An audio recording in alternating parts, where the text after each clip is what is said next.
China has a fifth of the world's population, and retail sales are rising by almost 20% a year. Now that seems an extraordinary figure in a world recession, and it makes the Dragon Nation a huge market for the broadcast and IT industries.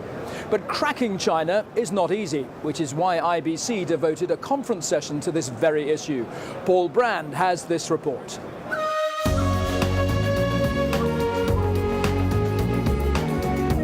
These streets may be Dutch, but the culture here's Chinese.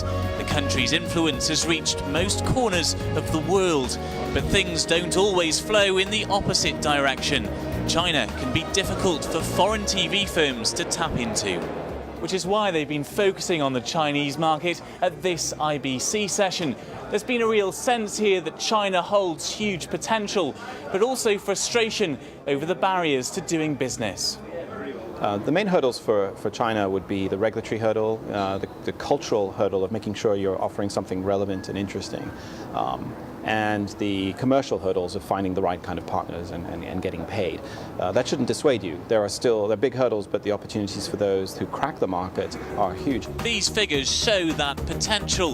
With 1.3 billion customers, China's the world's biggest market. 470 million people there are online, double the number in the USA. 170 million homes have cable TV, and 1 billion people in China will have a mobile phone by 2014. China is doing a lot of things about the technical or technologies, and it will be bigger than before in the future.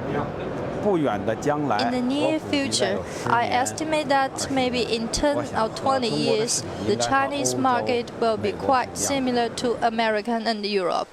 Similar in size, perhaps, but exploiting the Chinese market requires a unique approach.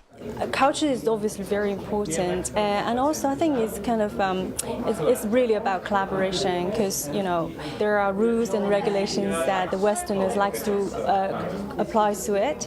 At the same time, the Chinese can be quite resistant to the standard practice, but at the same time they need to learn how internationally this is how we do business. So I think it's appreciation of both sides that will make things much efficient. And most profitable too. Some shows in China reach 500 million people. Cultures from East and West may have met, but now they need to do business.